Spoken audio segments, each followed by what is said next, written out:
Hello there, everyone. Welcome to another episode of 49 Shades of Grey. Great little intro song there. Actually, not of my choosing, but we'll get to that in just a second. To my right, we have Bennymacca. How you going? And in the Swanky Memorial chair this week, we have a good friend of ours, David Murren. Jumped into Ryan Hunter's warm grave. No, thanks very much for coming on, Dave. Dave actually has done a lot to help this podcast actually happen. Dave, you're responsible for Downloading it 64 times last week. Thank you very much for that as well. I much Ryan appreciate is very it. happy about that. Just keep hitting that refresh button. But no, Dave actually made the website 49 Shades, 49shades.com. And You got it right. I got it right. I second guessed myself because I got it right. I'm like, nah, it can't be right. But yeah, muchly appreciated, Dave. And you've really made this podcast a lot to do with making this podcast happen. Muchly appreciated. And you're also responsible for the intro song this week. Yes, I am. I am. I don't know it. Tell us about it. No, I thought you were going through the first songs you bought and the albums you bought a couple of weeks ago, and I thought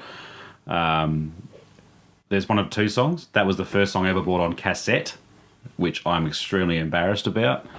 The first song I ever bought on record. Yes, I bought a record. Was on Jetty Road at Glenelg, and I bought Kokomo. I do know Kokomo. Well, you should know Kokomo. And so it was one of those two songs, and the one we played was the more embarrassing one. And considering the filth and trash you've been playing so far, I thought I'd put straight in. Yeah, they're not good. What does he say? Shanice? You said the artist was Shanice? Shanice is a young African American singer from probably 1991 or something. I don't even know when it was. Might be one of these. Is this another Shanice? This is Kokomo. Oh, good. I feel like watching Cocktail now. See, Beach Boys are good though. Yeah, that's less embarrassing. Yeah. Well, I think Beach Boys have aged better than Beach Boys are probably aged better than Shanice. Yeah, what's Shanice doing these days? What's Shanice doing any day? So I don't even know who she is. McDonald's or something. I don't know. Probably listening to every podcast and hopefully get a royalty one day. Yeah. Send her like $1.78 or something like that. I feel like we need to send her $1.78 just to help her. Exactly that amount.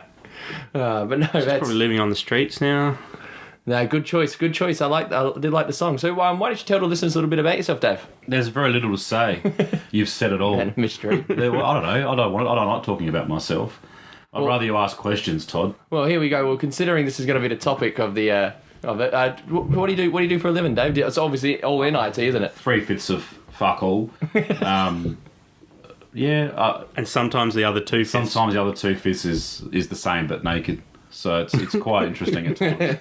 Living the dream. Jack of all trades, master of none. Well, in IT. Well, the topic for this week is actually going to be work-related stories. I've actually got one fresh in the old mind. I guess you get quite a few working in hospitality, but we've all had a wide range of jobs. Most of mine have been in hospitality or the racing industry. Benny, you used to work at a fish and chip shop, didn't you? Yeah, I used to work fish and chippo back in the day. Yeah, and Dave, what about when you were like in primary school, high school? What was your first job? Primary school. What was your first job? You didn't get paper boy? I don't know. No. When my first job was as a printer, and also a KFC delivery driver. KFC had no. Exactly. You're making this up. That's like the most amazing that's so thing cool. ever. Why bring that back? Why did that stop? I forget how long ago it was until somebody says KFC fucking delivered. Why can't we have that now? But it was short-lived for about maybe 2 years, and then it just died off. Busy? Was it? Yeah. I worked in the Salisbury store. Busy. There was a lot of interesting, classy type of interesting offers for tips and things like that in the Salisbury area. So yeah, that was my first job. Oh, I guess I don't know. I guess mine would be probably when I was about 8 or 10. I used to just steal all my mum's stuff and try to make homemade perfume and sell it at school. Homemade perfume. Yep, I was about 8 or 10 years old, and I used to make all these little like finger painting little what's it called? Fingernails nail polish. That's Todd. it. That's it. Nail polish. Did you learn about that when you learnt about tampons? Yeah, when I was No. This is when he was 8, not when he was 22. But yeah, I used to bosh everything, or everything that smelled nice, chuck it in the sink, like mix it around, and just a bottle it, take it to school, try to sell it for like $1. See, most kids do that at Christmas time with Coke and Fanta and lemonade, but you did it with chemicals. Chemicals, to school. yeah. So you probably used like hundreds of dollars of perfume to make $2. My business brain wasn't its sharpest when I was about 8 or 10. But my capital was very little. My investment was very little. My return was also very little. But yeah, that was probably my first kind of job. And then when I got to high school, I started working in the, for Greyhounds and all that with the family and all that. And then, hospitality since. And God, I never had a bad word to say about a human being until I started working in hospitality. We're terrible. We're just terrible. I think it's just because people think they can treat servers like dicks. Yeah, absolutely. And absolutely. We talked right. about this earlier with Daryl, but yeah. And it is. It's not nearly as bad in Australia, even though the story I'm about to tell happened last week. But in Europe especially, one of the places I worked at, very hoity-toity. Like we used to have the one guy who was like an executive from Mercedes-Benz come in. He just probably worth millions of pounds, and just pricks. Like clickers and over to the table. But the story I want to tell actually happened last Thursday. I'm not going to mention the name of the restaurant, but it's a Greek restaurant. And truth be told, some of the best customers we get in, Greek people. Some of the worst, Greek people. We had a table of 14 in. It was a 50th birthday or 60th, one of those two numbers, and they're sitting on the big round table. A few of them brought their kids. They're all parents and whatnot, and go in, take the order, drinks, everything's gone well. Main courses, get to the main courses, put down the main courses. Halfway through putting down the main courses, this lady grabs my hand while I still got plates in my hand and says, "Excuse me, my child," who was sitting next to her in a high chair, about 2 years old, has just soiled himself. Could you sort that out for me? That's the exact quote. My child has soiled himself. Can you sort that out for me? I can probably hang him outside to dry. I just had a little gig, I just laughed it off because I thought maybe she meant something different. Yeah, just all that. So there's next plates down. Go grab the next ones. Put them down. She's still looking at me. I'm like, yeah. Go get the last plates. Put them down. And then she's like, well, are you? And I'm so, what? Well, are you gonna change my child? And then right then I realised obviously she's dead set serious. And when you just give it a look, you're like, no, ma'am. There's two chances of that happening, and it's fuck all and none. Like that, not what came out. Just that literally didn't say just that. no. In my inner monologue was not good, but out just went no, ma'am. Like just walked away with this huge grin, going, what The fuck just happened? like first of all, I'm handling your food. Second of all, I met you an hour ago. This relationship is moving way too quick. Yeah. Where's the father? The father was not there.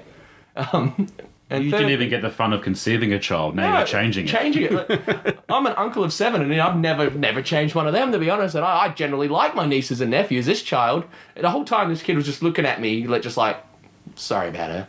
Like, You're uncle of 7. Is that, do you have, how many brothers and sisters you got? I got three half brothers. Oh, okay. So you don't have one sister that's just popping out. Popping them out. It's the baby bonus drop. This just says decline. But no, uncle of 7. And funny enough, my youngest niece actually just yesterday turned 4, and my oldest is 25 years old. Wow. I was an uncle when I was 3. Nice. So bit of a right. Do you go up and try and give him or her worldly advice? Like, when I was your age, don't become this. 2011. Yeah. Don't become. I remember we still had this thing called the iPhone 3 back in my day. But back in your day when I had hair. Oh no, wait, I didn't. No, never. That was when I still can't tell that to the 4-year-old. But yeah, this lady was dead set, just sorted out. The child was just sitting there, So I just went, no, I'm not doing it. She then, and I kid you not, goes and complains to the owner. I asked the waiter to change my child, and he refused. And the owner's just like, nah. The owner's just like, nah. You're not. And he just came over to me, and I'm just like, before I got to explain, he's like, just don't worry about it. But you can't look at. How can you look at someone and go, well, you're a terrible mother, and there's no easy way to put this, but you keep this up, your kid's gonna get raped. There's no sugarcoating it. It's just you keep this up, you're just gonna give me a child where I'm gonna take away. What I really wish I'd done. But I would have needed a black child to make this happen. It was just take the child away and just return a black kid and be like, there you go. Yeah. Walk on. That's changing a child. You're changing it out for another one. It's changing to some pork spare ribs if you want, but there we go. Just as messy. Her name's Shanice. How selfish is that chick that she can't even stop her dinner for 2 seconds to change your kid? Her logic was, well, one, my food's going to go cold, and two, everyone else is going to keep eating, so they're all going to be waiting for me to finish.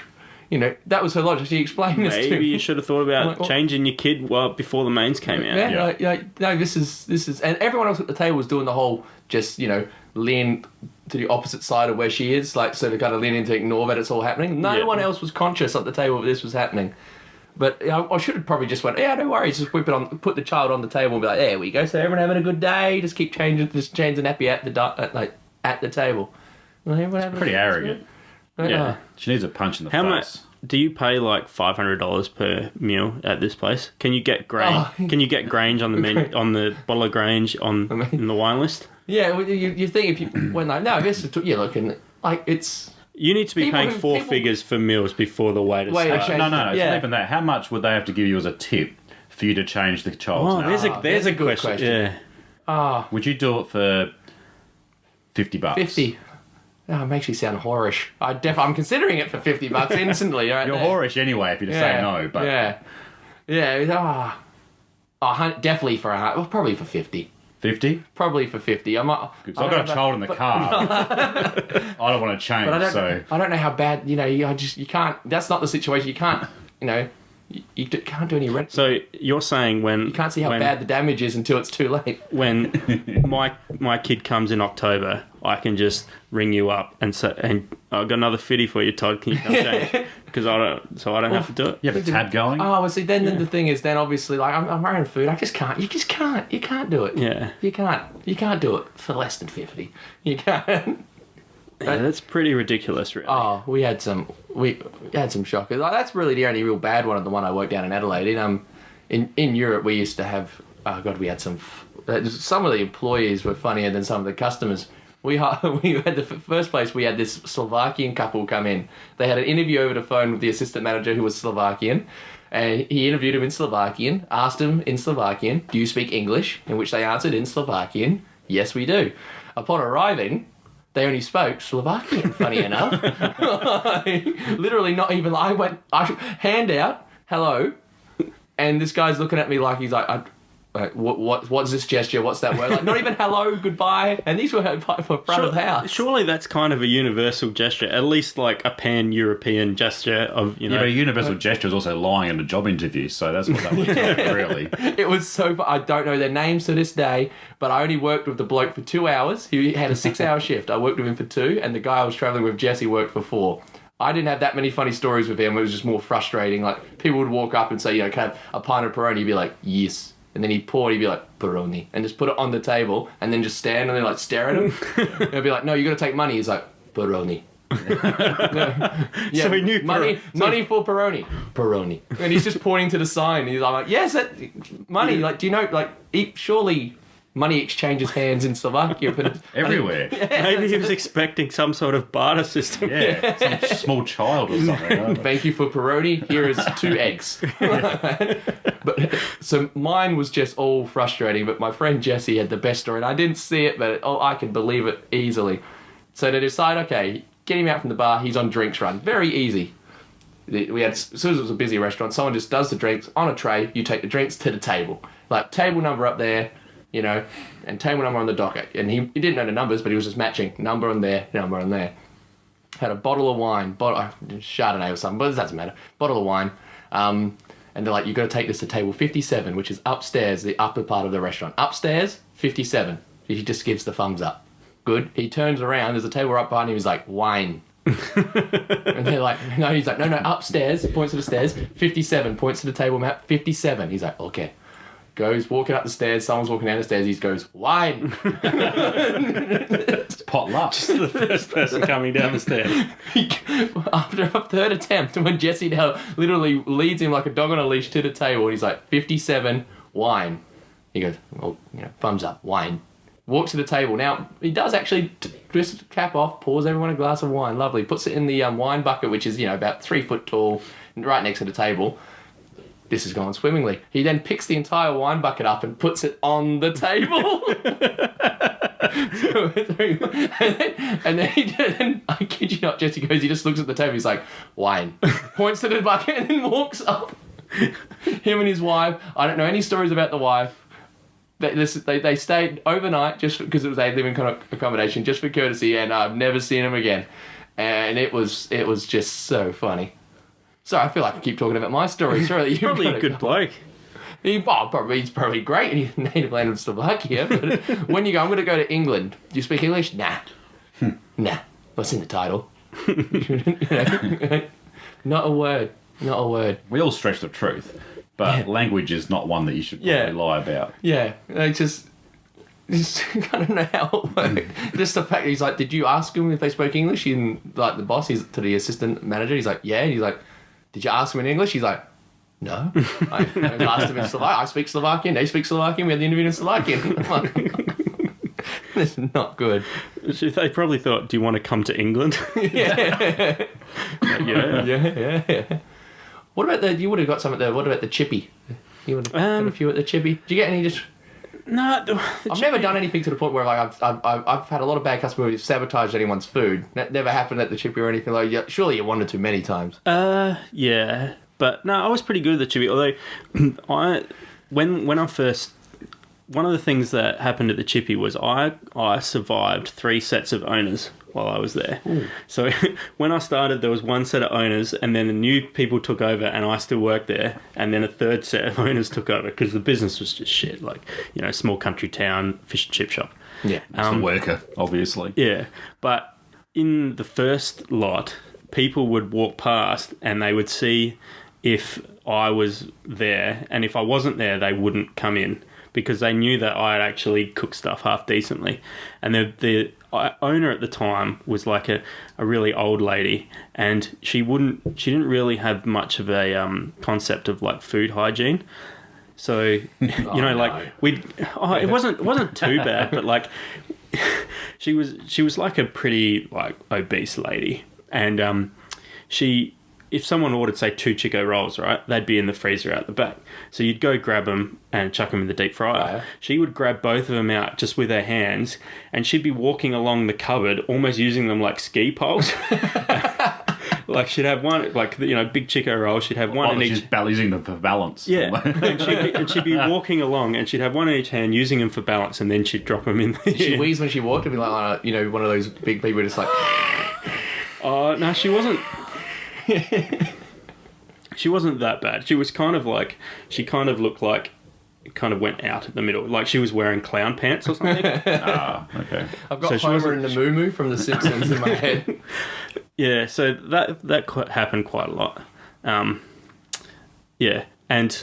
But the second owners are really good. I got to play pinball while I was working. Oh, yeah. It was like, that's going to be up there. Yeah, and it was just one pinball machine there. Yeah, and it was pretty much the high scores on that pinball. It was machine. It was one of those deals where if you, like, the pinball machine was there for free, and the fish and chip shop got like 40% of the take, and the owner got 60%.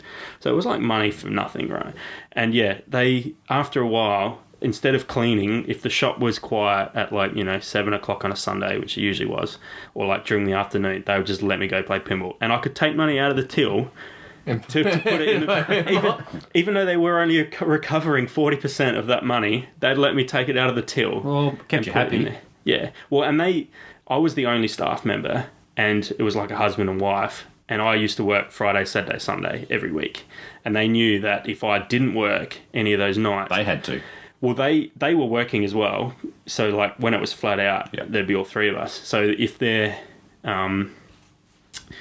I had a night off, they had to, like, ring up their sister-in-law or something. Get someone in. Like, it was a massive hassle. So they knew that, Keeping you happy meant it was keeping themselves happy. Yeah. Can you remember what the pinball machine was? Twilight Zone. I'm surprised you don't remember off the top of your head. I'm really ashamed that I can't remember. It was black and blue. I'm sure you get. That's 80% of probably people. Lethal Weapon pinball. It was like a space. It was like a spaceship type one. I can't. Okay. I honestly can't. It wasn't remember. Based on a movie or a TV show or anything like that. No. But what I do remember is that I had all of the top scores at one point in time, and it was fucking amazing. It was like one of the crowning achievements. It was a crowning achievement. I used to take girls on dates and be like, "Wait, it's coming up." Yeah, one. Look at all this shit. Ben, two, Ben. But Us. then so that was one of the best days of my life. Then a month they after, reset the scores. one of the worst. They? No, even worse. Even worse. New pinball. One guy came in for a minimum chips one day. I make it, and it sits in there. 45 minutes later, he still hasn't come and grabbed his chips because he's over in the next little room playing pinball. He got the top score.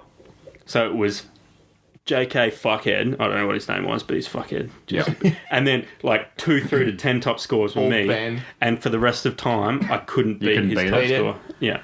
And Did you have to remake his chips? no, That would've he took stung. him cold. No, Oh, he yeah. was, he's quite happy. It's the crowning achievement of his life too. Obviously beating me at fucking pinball, right? We should get him on. That'd be great. So you can't order minimum chips now without thinking of that guy. You must order them just a bit Yeah. more than minimum chips. I can't look at a Bad pinball. I association. can't play a pinball machine again. I have tainted. I have PTSD about. About the pinball machine. Yeah.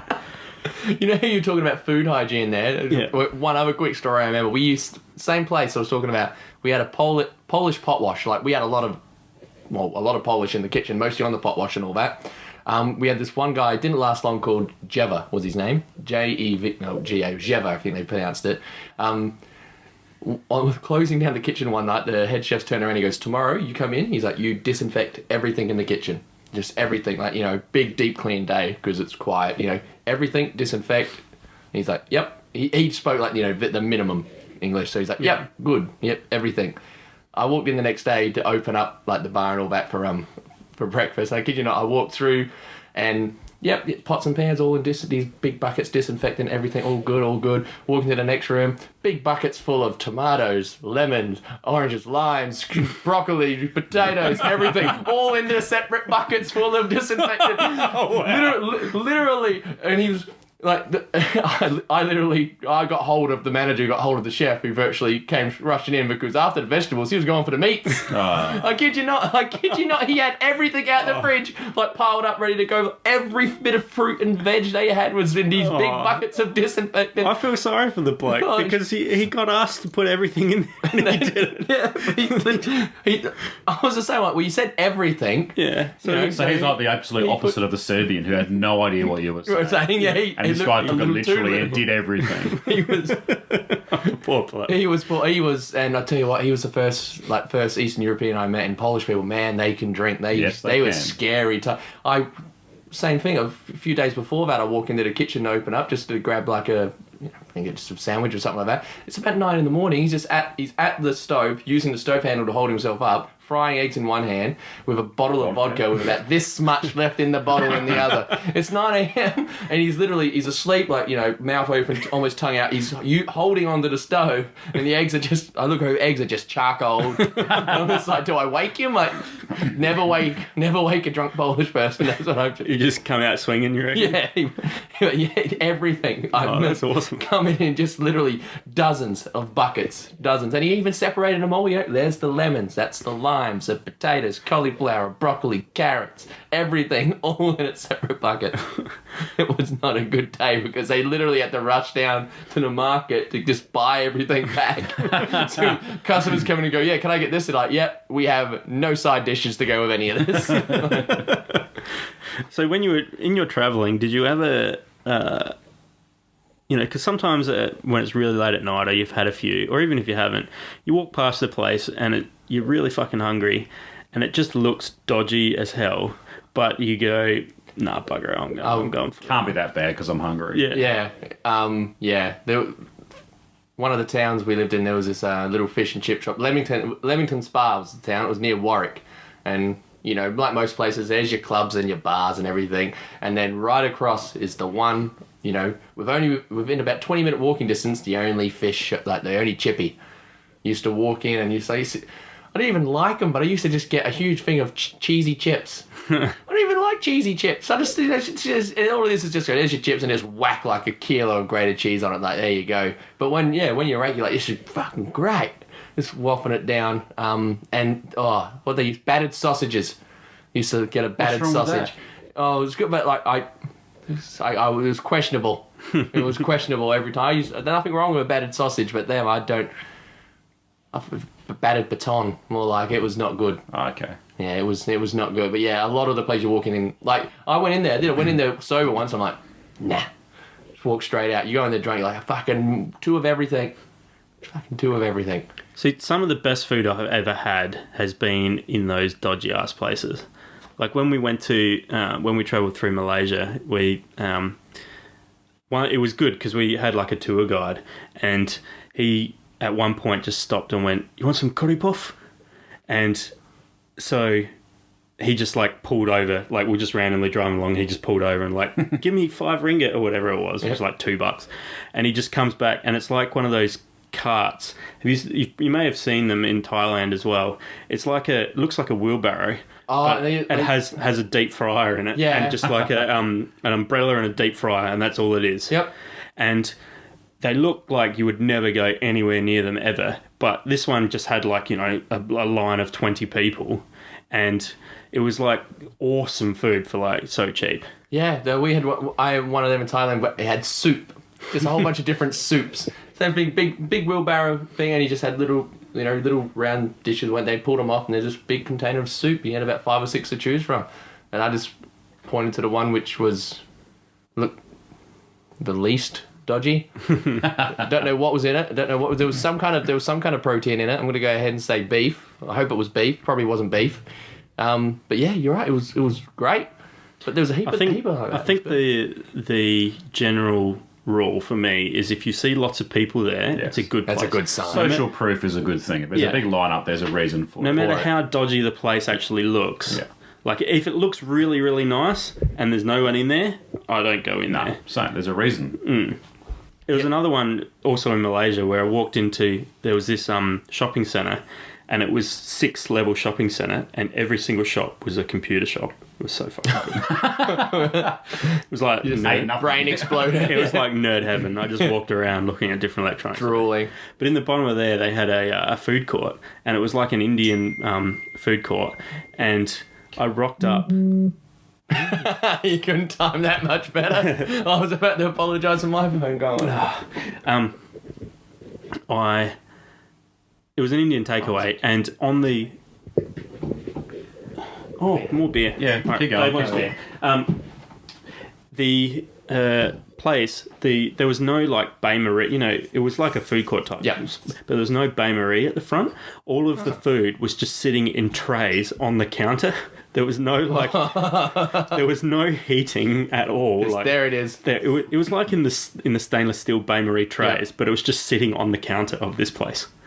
And that's dodgy. It's dodgy as fuck. But I walked in and I saw a lineup, and I was just like, nah, I'm risking it. But now I'm hungry thinking about it. It sounds so dodgy that I'm hungry thinking about it. So I went there, and this Indian bloke couldn't speak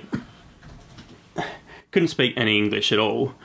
But there was some like pictures behind him, which kind of had like the food. Yeah, you could tell it was kind of like there was a. This is what we're going for. A 1, 2, and 3, like it was like a meal deal type thing. So, but I was just like kind of went up to him and shrugged my shoulders and was like, what is it? and he kind of just like grabbed this like those Tali plates, the stainless steel or the aluminium plates, and he kind of just grabbed one of them and went. And I'm like, that would have been a great conversation. Honestly, and that's what it. And then so from that point, he had the tray, and he'd just go and like run his finger across all of the different. Not on it. No, but just he just started pointing.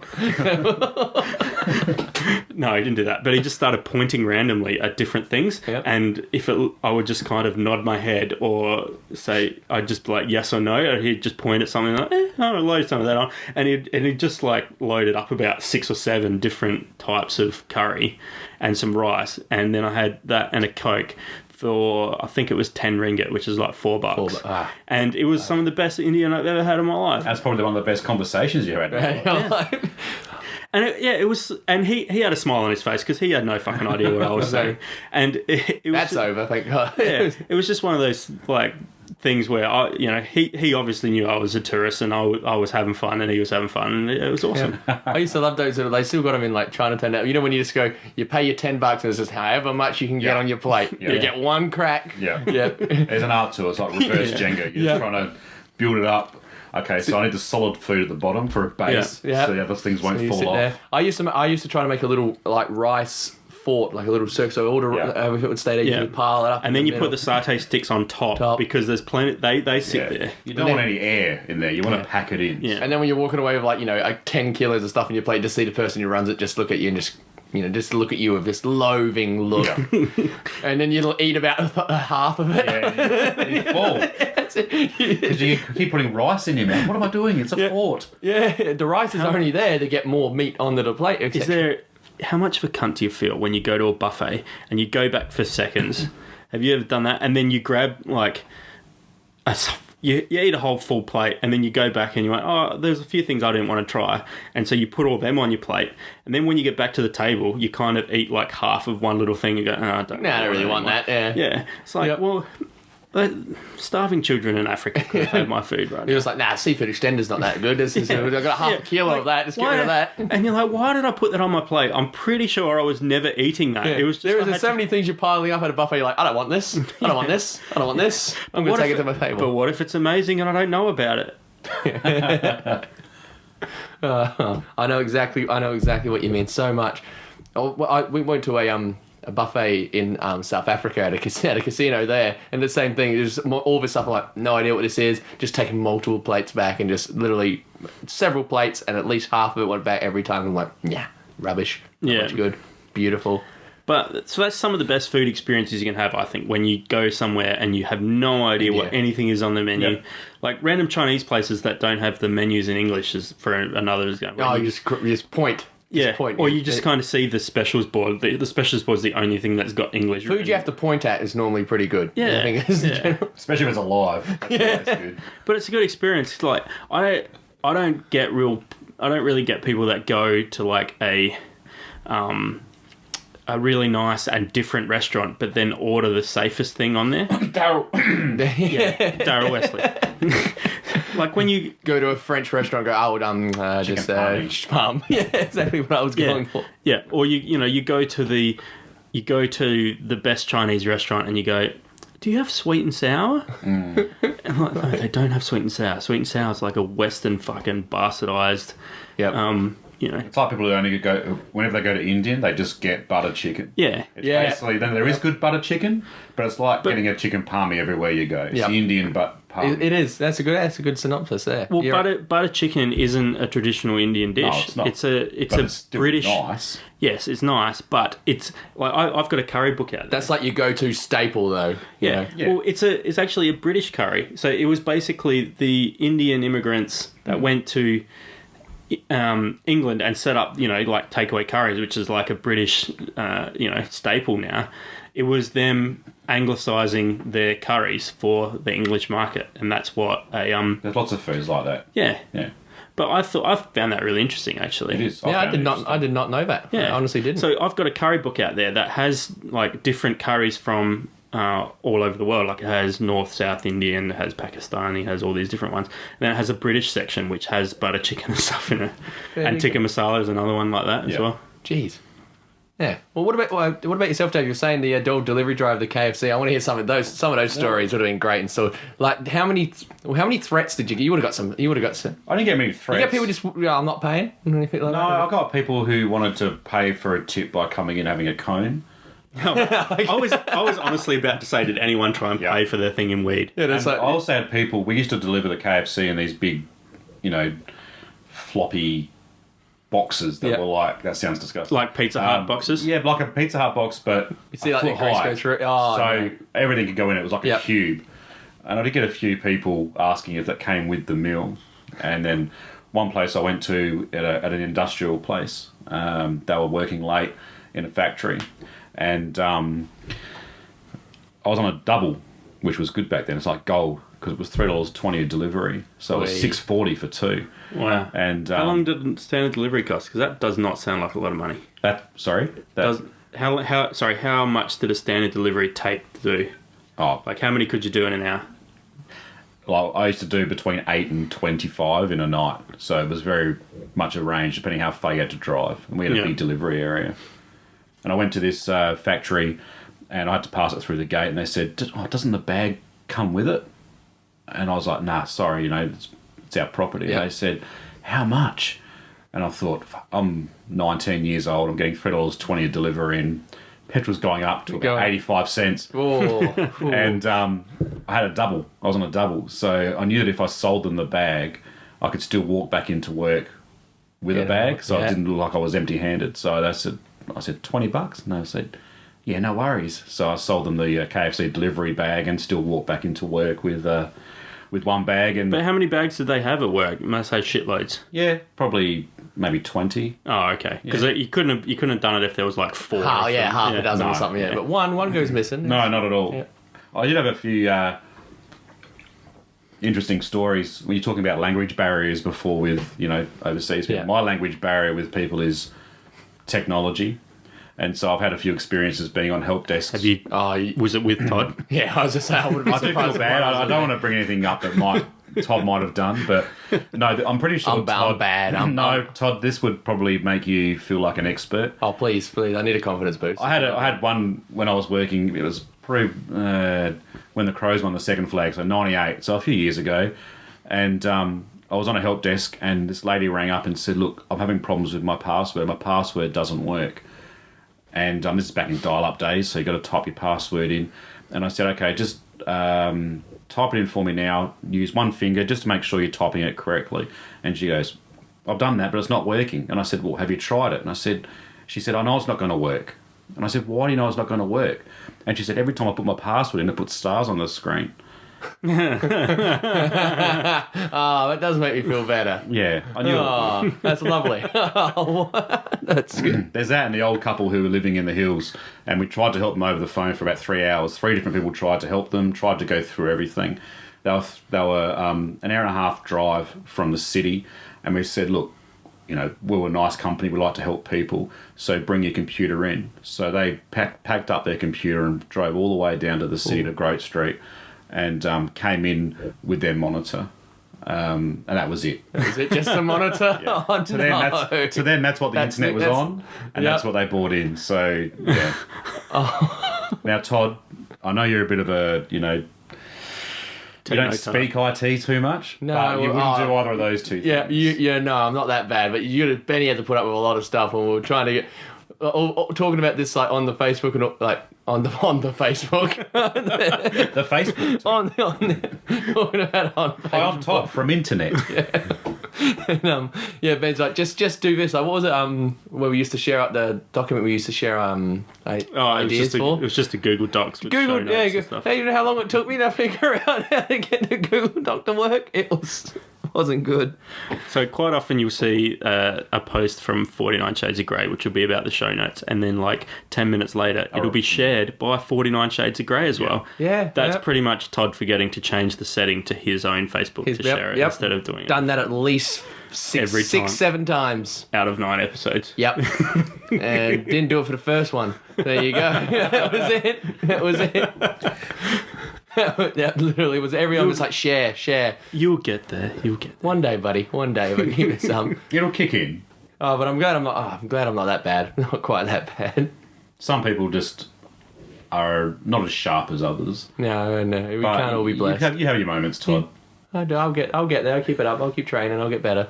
Can't get worse. But no, I know about it. My parents are awful with technology as well. Like You saying that means they must be My pretty bad. But this one of my favourite So stories. are you the IT? Are you the IT guy? That's how sad it is. I am like that's how sad it is. My mum once came up with this idea. Like we got Foxtel IQ, so you can rewind, fast forward, television, and all that. We're watching the ground racing. Dad and myself. We've had a bet on a race. The dogs ran no good. Anyway, we like to watch the replays a few times. Obviously, see what happens to all the dogs during the races. So my mum comes up with this great idea. We're rewinding and watching the race again. She goes, why don't you rewind it to the start of the race, then have your bet? Yeah. Right? And I'm like, Mum, that's time travel. I'm like, this is about 2 weeks after she watched Click. I reckon she was getting no. But yeah, she's like, no, but you know, you rewind it before the race, then you have your bet because you know that the six is on. I'm like, no, mum, like this isn't gonna work. Like, Was she That's That's trolling from anybody else. Your mum, it's an honest. That's assessment. honest. I couldn't. And the old man's the same with computers. Well, like, virtually the old man thinks that the only thing like the internet was created for computers. The only thing like Bill Gates, the only reason computers was made was to look at greyhound form and to abuse people in free poker rooms. That's all my dad thinks that the internet was virtually made for. Anything else? Before I got my own, except for porn, then it's basically he's right. I don't even think he looks at it, to be honest. I don't. I don't, because he's like, nah, no, because you do anything, you'll fuck the computer. I remember I went on Google one day. And he's like, I don't like. What the fuck is this? What's Google? You got to fuck up the computer. It won't be able to look at the greyhound sites or anything. You go and fucking Google again. Funny story at work today. So we're talking about Netflix and just shows on Netflix, and one of the older dudes says something funny like, I bet there's like a Netflix for porn or something like that. Pornhub. I was just like, it's like, I bet there's some sites out there that'll do it. I just had to bite my tongue. I'm like, which one of 20 do you want to know about? RedTube, Pornhub, Keys Movies. I can keep going. I've got these all. What was that one? Kez, I think it's called KEEZ movies. Kez movies. Oh, I don't know that one. Yeah, So there's a fine line between showing off and then coming across like a deviant. Well, apparently there's one called PornMD, which is like... that's a new one for me. It's like an indexing search engine for the rest of them. I thought it was just Dr. Porn, by the way he was saying that. No. Porn. Doogie Howser. It's just nurses and doctors. Yeah. No, apparently you go there and it goes RedTube and like Tube8 and all that shit. How come like 16, 17-year-olds are so shy about that kind of stuff? We had this one kid at the second place I worked at in Europe called Toby. I've been trying to, and when I started working, I'm like, my only goal is for Toby to tell me what his favourite porn site is. And for about 4 or 5 months, just at least once, twice a week, I'd be like, Toby, what's your favourite sites? Every time I used to take a food order and prep it, I'd be like, chef, ask Toby what his favourite site is. I'd leave little notes up, like he'd be, cutting the bread before service, and I'd put underneath the bread a note. That was very loud. Yeah. Beer clinkies. Yeah, cheers, Benny. Good stuff. And every time I'd ask him, he'd be like, I don't even look at it. Shut up, I don't even look. I'm like, you're fucking 17. You're 17, you do though. I remember back in the day. I was never shy about it. I'm not shy about it now. Yeah, Great. I remember, I hope my dad never listens to this, but he used to have a couple of pornos under the back seat of the car. As in videos or magazines? Magazines. It was just like Picture or something. Right? Yeah. And that was my first introduction to pornos. We were, I don't know, maybe 10 years old, and I remember finding it, and it was like the best day of my life. Did you think every boob had a star on it? No, That's what a nipple. A star-shaped nipple. Only the one's good enough to make the front cover. Oh, okay, yeah. My first was on the way back from cricket training when I was about 10 or 12. I found a porn magazine in a bush. Is that a euphemism? I found a bush in a porn magazine. That's how long ago it was. I just literally walking down, just in the book, and it was half torn up too. It didn't stop me. I took it home. Yeah. Some of the women only had their top half, some their bottom, but you could just match them. It's so the colour scheme. Why it was torn up? They weren't tearing it up with their hands. If you realise that. Such great lengths that we had to go to get porn. Yeah, it was hard to find. It was like a controlled substance. Yeah, you're right. Now it's too easy now. I think we talked about this with Daryl on a previous episode, but when we had dial-up and you'd be trying to load up a JPEG, and we'd just sit there and you'd get like one strip at a time, and you'd be like, head, look at that nose. Head's pretty cute. Boobs are good. Oh, she's got bush. Oh, fuck. It's even worse when you're waiting and you top neck, shoulder. Fucking clothed. What's this bikini bullshit? Yeah. Right. Yeah. It's not porn. Yeah, we did. We talked about, because I remember my first my first little porn video I got was just a mix of all these little naughty bits I taped off movies, which I knew had nudity in it, and then I labelled it underneath the cartoon name of Angry Beavers. Yeah. And it sounds like that's mine. And then eventually, we got a DVD player, Angry Beavers. We didn't, no more. Then we also got dial-up, so it was we got off dial-up.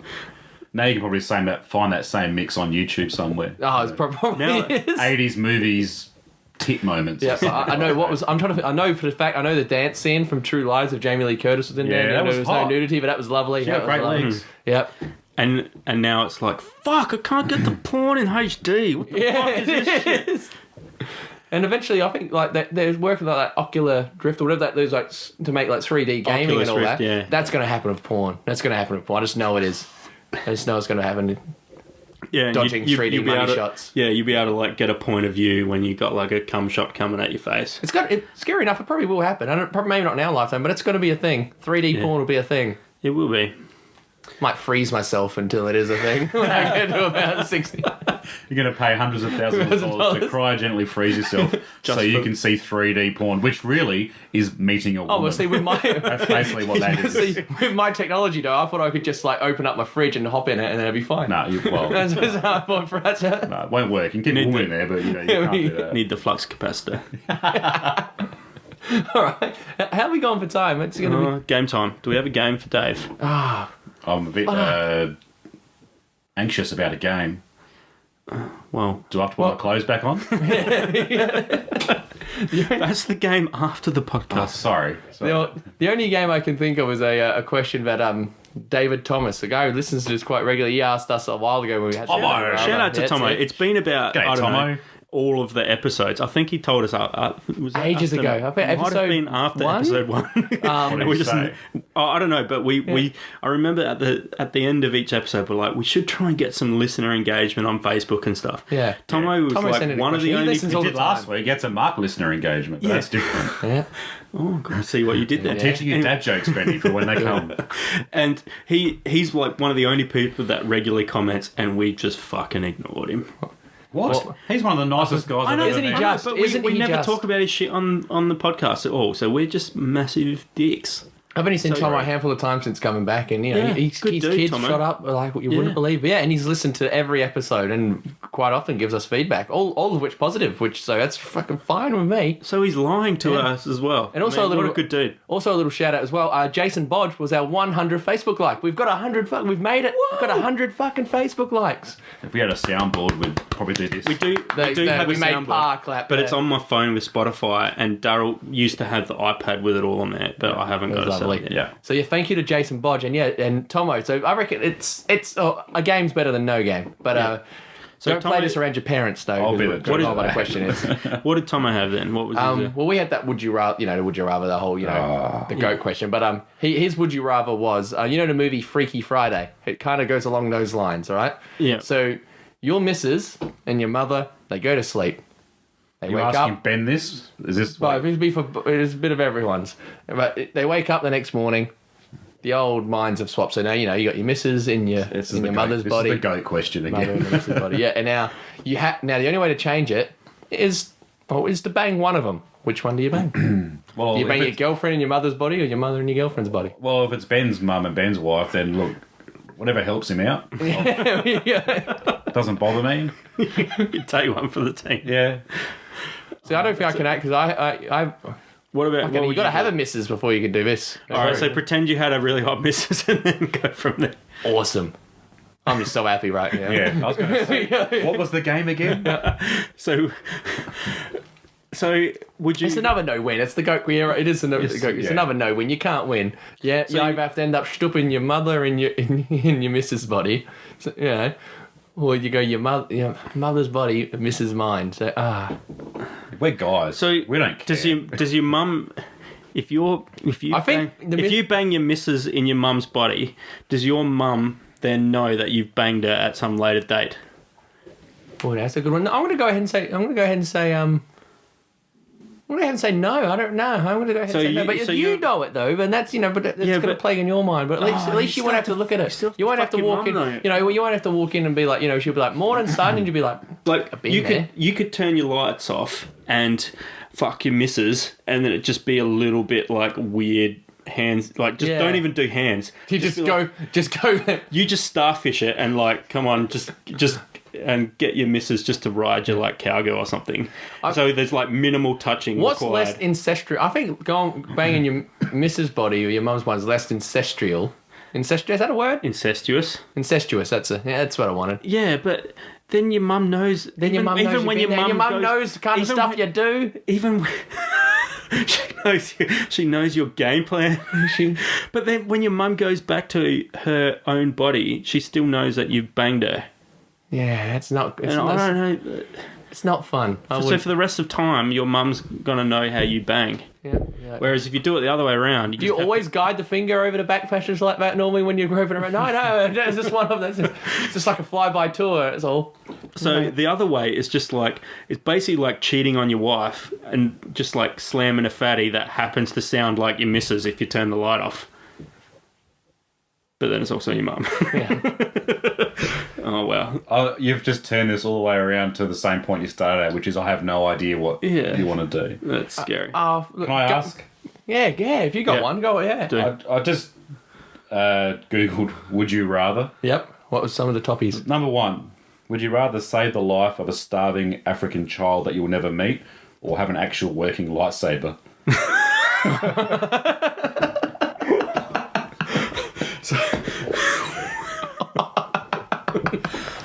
That's number 1. Yeah, you're laughing because you will want a lifesaver.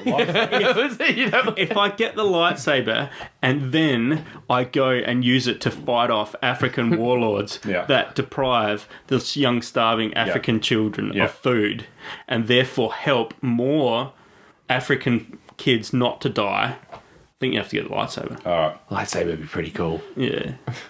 Todd just wants a lightsaber. I mean, that's He's not justifying it at all. He just wants a lightsaber. That's kind of like the classic question that, like, ethical question that you might ask a vegetarian. You say, if you don't eat that chicken now, I'm going to kill another chicken. Yeah. Yeah.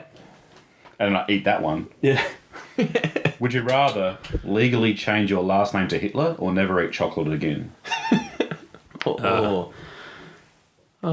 Chocolate, I'm not that big a fan of chocolate. Like, I like chocky, but I couldn't walk around Todd Hitler. No, Todd no Hitler. ring to it. No, this Todd just doesn't. Look, I can't see it on a billboard. I think it might hurt my comedy career. It'll also hurt your relationship career. If you don't want a girlfriend, you probably don't want to have that as your last name. name. See, Benny Hitler sounds alright though. Benny Hitler sounds like Benny Hill, so it's funny already. Yeah. It's like you're walking around killing Jews really fast. Yeah. You could do like a whole comedy shtick about Benny Hitler as well. Yeah, you could. Yeah.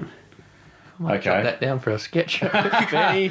You could have the Benny Hill music as the Jews are like running around, like, getting loaded into the gas chamber, back of the oven. Would you rather have no one show up to your wedding or your funeral? Wedding. Well, it's happened, I guess, so you can't really go back. But yeah, but that's No, I'll choose wedding because that's sad. I've already told because if it's the wedding, I'll just assume that everyone hates my wife and not me. Yeah. No, I'd go wedding because I already actually told my mum if anything ever happens to me, I've got one clause at my funeral, and that is no black. Everyone wears black for everyone must wear a Hawaiian shirt. That's the theme. Everyone has to wear a Hawaiian shirt. But you can't be really, really sad. When you're surrounded by hopefully 50, 60, 100 people in Hawaiian shirts. There's a real problem with this. Daryl's going to die before you, and he's definitely going to wear Hawaiian shirts at his funeral as well. Yeah, he will. He probably wears a Hawaiian shirt at every wedding you go, every funeral. He's been in Vegas for a while now. I only assume he's dead now. Yeah, he's pretty much dead. All right, one more. Yep. All right. It's quite interesting. Would you rather know the date of your death or the cause of your death? Oh, that is a good one. Date, for sure. Oh. Because if I'm dead, I don't give a fuck. Like, but if you know the cause, you're constantly looking out for that cause. You don't know when it's going to happen. You're paranoid all the time. Yeah, you're going to die in a car accident. Would you ever drive again? Because you don't know what the date is. You just know you're going to die in a car accident.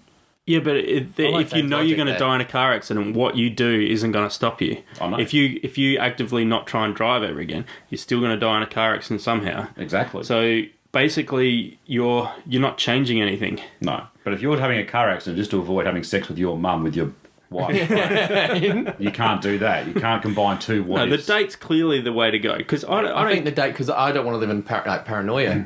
Yeah, well. And I don't give a fuck. But at the same time, what if you just go like you look it up and it's like Thursday? What? Yeah, but I'd still want to know if I'm going to die Thursday as opposed to I'm going to die in a car accident. Oh, by the way, it's this Thursday. Yep. Well, you don't know when it's going to be. It You could just be said any the time. date. No, but you don't know if you die in a car accident. You don't know when it's When going the to be. accident will be. Yeah. Yeah. But I don't care if I die in a car accident or like Well, none of us do. off but a bridge or something. We're sorry when it happens because Daryl will be wearing Hawaiian shirts. Hawaiian We'll be happy. Just making it rain Hawaiian shirts. Hawaiian shirts for everyone. That's all he's gonna. That's what he'll leave in his will. Is what everyone just a different amount of Hawaiian shirts. to my parents, 150 Hawaiian Benny shirts. gets the green one. Daryl gets the yellow one. That's all. Nothing. Or just I want them all buried with me. I want a separate grave right next to me with He a needs- tombstone. Just a Daryl Swanky right next to it. Daryl Swanky's Hawaiian shirt. Just looks like the Michelin Man in his. He needs a coffin where his arms are like outstretched because he's just wearing 400 Hawaiian t-shirts shirts and one pair of shorts. That's it. And flip and flops. songs. Yeah. The luau playing. Everyone's wearing LAs. Walking into the lay, every walk into the funeral home and just gets a lay put on him. No, Quite sad, actually. I don't want to go to Daryl's funeral now. That's Sounds like a fun funeral. It sounds like the funeral he would actually have, though. That's the problem. It sounds far too believable. Yeah. I think that was good fun. I think we might call it a day. I think time-wise. I think we're time up. Yeah. All right, well, that was brilliant. Thanks so much for coming in, Dave. Really appreciate it. And once again, thanks so much for the work you've done on the website and everything like that as well. I was just in the area, Todd. Yeah, just swing I found swing this, by. this song. This is what Daryl will be playing on at his funeral as well. No, it'll be Matchbox 20 singing this. But same thing. How'd you afford Matchbox 20? He had a lot of Hawaiian shirts. He did. But no, thanks very much for coming in, Dave. And cheers, Benny, again, as always. No worries. And yeah, thanks everyone for listening. So yeah, keep on following, subscribe, and keep laughing. Keep commenting, Tomo. You can follow me at 49 Shades Pod on Twitter. We got the old Facebook account, 49 Shades of Grey, and the website that Mr. Murrin here has kindly put together for us, 49shades.com. Oh, Twice, wow. fucking Wow. twice. Yeah, Benny, where can people follow you at? Benny_Macca on Twitter. And what if you get any stalkers, Dave? Any of your KFC? They can old follow KFC me people? down a dark alley and There we go. see what happens next, I And guess. you'll be following them, isn't that the way it works? No. I always go first. You can lead Dave down a dark alley. Kelly. If you can't make him, that's all right. Don't worry about it. Well, thanks a lot again, guys. See you when we see you. See you guys.